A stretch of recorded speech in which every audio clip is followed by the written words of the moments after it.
Today on Clearing the Clutter Inside and Out, we're talking about knee-jerk reactions. Why do we have knee-jerk reactions? What are the types of reactions we can have? How can we stop doing and having knee-jerk reactions? Learn how to clear some emotional clutter as we finish our month focusing on 10-minute decluttering tips.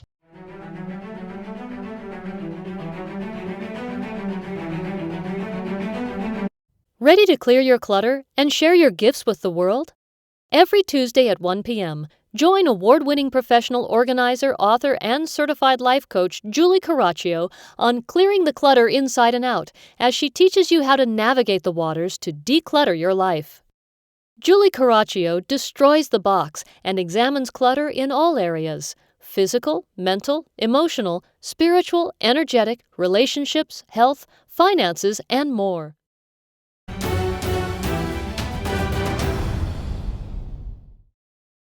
First, happy 250th episode. I can't believe it. I am really proud.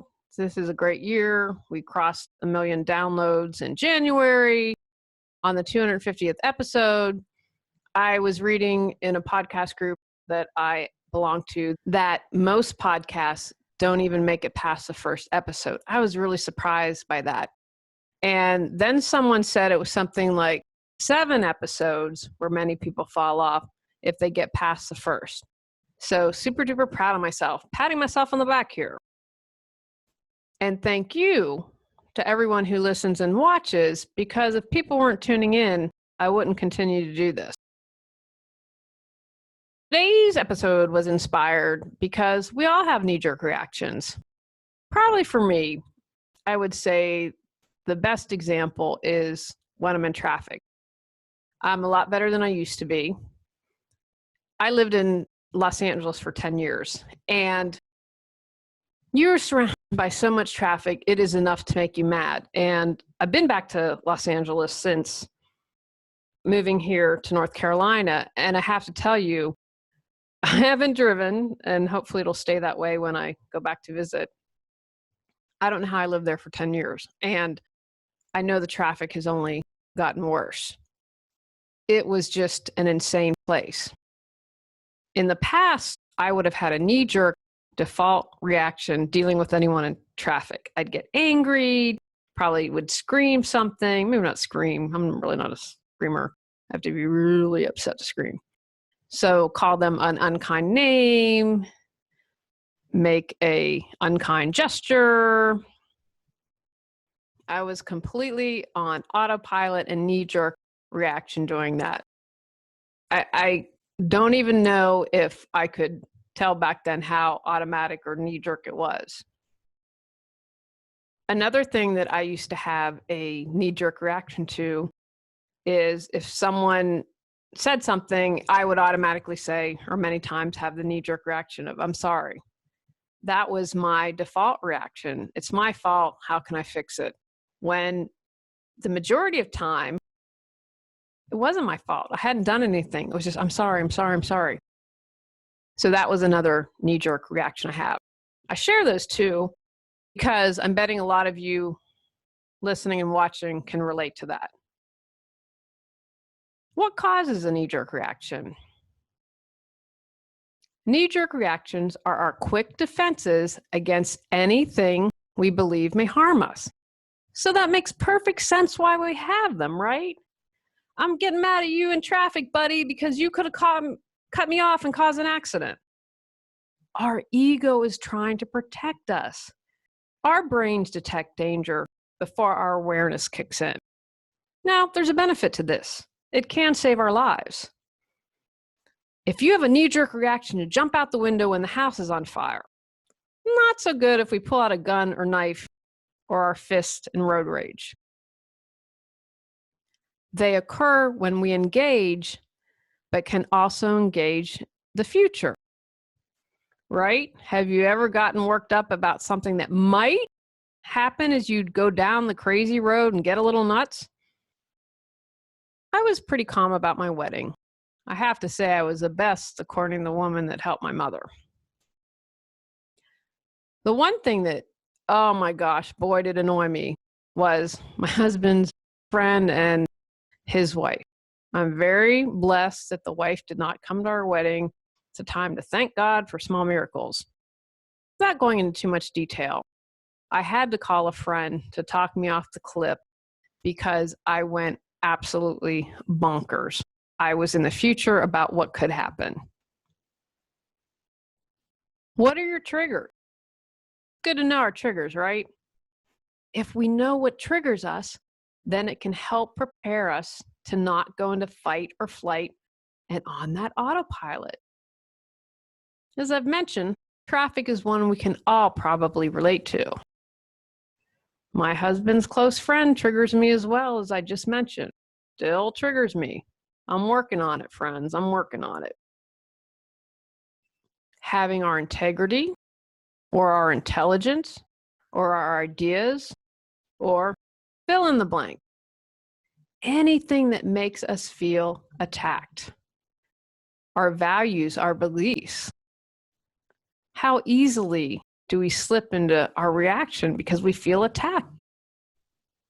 Being ignored can also trigger us. I believe in that for sure. Drives me crazy when I feel I'm being ignored. Again, a lot better than I used to be. Perhaps you have a knee-jerk reaction because you're afraid of a loss or that your reputation may be adversely affected. We can all understand that. An example that comes to mind is you are unfairly treated or on social media, someone leaves a bad review and it's really unfair. You can understand why someone would go into fight or flight if that's their business, if that's their livelihood. Some of us have these reactions because we want to win at all costs. Not a really good place to be in. If you're in that place, I'd encourage you to begin to look at that and see if you can move past that. Are any of these sounding like reasons why you get triggered and have knee-jerk reactions? What's ringing true for you? Where are those aha moments coming in as you listen to what I said?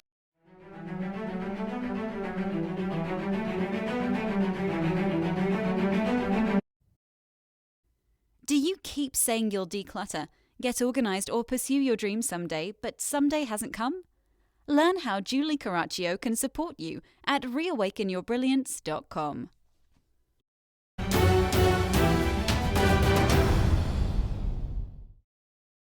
How do we stop? Know your triggers. Just talked about that. If your mother-in-law triggers you at holiday dinners, have someone that has your back. They can take her away when she starts gabbing. You can have a peppy answer or response. You can go into an empty room and meditate and practice deep breathing. Practice. Prepare for situations. The more you prepare, the less likely they will have power over you. That last part's really important. When you're having knee-jerk reactions, someone or something is having power over you. I write down everything I have to say in a really difficult discussion. I might talk it over with someone, get advice from Tony or Cotty, kind of plan it out, practice it in the mirror, and that really helps me stay calm and centered when I have to have a difficult conversation. Have a mindfulness practice for in the moment. That's your kind of mindfulness knee-jerk reaction.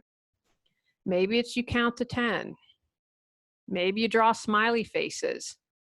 Maybe you do breathing or something like tapping or EFT.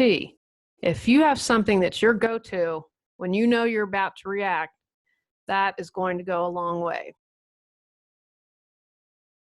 Focus on your intent. Bring it back to the present moment. Because if we're triggering something, that's most likely from what's happened in the past. If you're driving, the goal is to get safely home, to work, to the grocery store. If you are at a family dinner, the goal is to have a nice family dinner and honor your spouse or partner's wife. Whatever it is, focus on the intent that's important to help bring you back. Wait for a better time to respond. Cool your jets and respond later if you need to. You're going to be more effective, and your point or what you have to say is going to be heard more likely if you, I mentioned a moment ago, practice, write out what you need to say. Be very clear. Someone might be able to hear you better instead of, "Wow." Think about that. How do we all respond to that? Shut you down. Don't want to listen to that. So it'll serve you to respond to it. And you need to respond to some situations. You can do everything from love. You can have healthy boundaries from love. Slowing down your knee-jerk reactions is to help you. It's to make you have more peace of mind and make your life easier. It's not about the other people. But that doesn't mean you don't have to respond to certain situations. I just want to be really clear to make sure people understand that I'm not saying just go away and stew in it and become angry. Have a confrontation, have a discussion, whatever you need to do. What happens if you start jerking? You're humans. It happens. So don't go down that road of judgment. Bring the self-kindness in now. Become present. The mindfulness part is really going to bring it home for you if you notice what words you're using. So bring that focus. What words am I using? How is my body feeling? Am I in my body? Are my muscles tense? Are my teeth clenched? Is my pulse racing? Focus on something. What am I hearing? What am I tasting? Focus on something to bring you present. Shift your attention. Bring the focus back on you.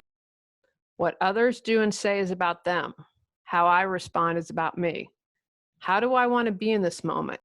Can I rise above this occasion, or do I want to lower my vibration and energy? No right or wrong here. No good or bad. It's a choice. It's always a choice. I can tell you from years of practicing this, when I choose better, I feel better. Walk away. Take a break so the situation doesn't get escalated. You can always walk away if you have to make a phone call. Do whatever you need to do to get away from the situation. Take some deep breaths and relax and not take it further. I think so many instances of road rage wouldn't happen if someone were to take a break and not escalate. Because what is it? Once we start going, and it's kind of the energy of that, I'm going to ratchet it up and escalate it because I don't want to back down. You're not the lesser quote unquote person for backing down. Get out of thinking like that. Shift your thinking on that. I choose to be the better person. Here are some previous episodes that can support you. From February 2017, episode 164, Spectacular Self-Care. Also from 2017, during the holidays, number 213, Holiday Self-Care Plan from December 2017. 165 from February of that year, Honoring Your Truth. Number 62 from April 2015, Acknowledge Your Emotions. And finally, number 25 from way back in October 2014, Honoring All Emotion. Take actions. Pay attention. Where do you have knee-jerk reactions? Write down what your triggers are. Create a plan to combat your reacting. Consider a mindfulness practice if you don't already have one. All right, everyone. Remember, next month, we are taking a vacation. I am taking a vacation from the podcast. This was episode 250. So you have an archive of 250 episodes that should keep you busy over the next 6 weeks. Or take a break. If you've been doing a lot of decluttering, take a break. Your clutter's not going anywhere, and taking breaks are good. You can have some fun, go find your joy, and then come back renewed to tackle more clutter. I return on Tuesday, August 21st with all new episodes. I guess not all new because they're always a new episode. They aren't an old episode. All right, everyone, enjoy the break. Don't forget, you can follow me on social media. I'll still be posting daily. So if you need some inspiration, check me out. I'm on all the major channels: Facebook, Twitter, Instagram, LinkedIn, YouTube. I think I've got everything covered. Go out, clear the clutter to create the life you choose, deserve, and desire. Ready to live a more joyful and fulfilling life? Sign up for our newsletter and receive a free copy of 10 Steps to Clearing Clutter Inside and Out. Learn more at reawakenyourbrilliance.com. If you enjoyed today's episode, please rate and review Clearing the Clutter Inside and Out. See you next Tuesday at 1 p.m.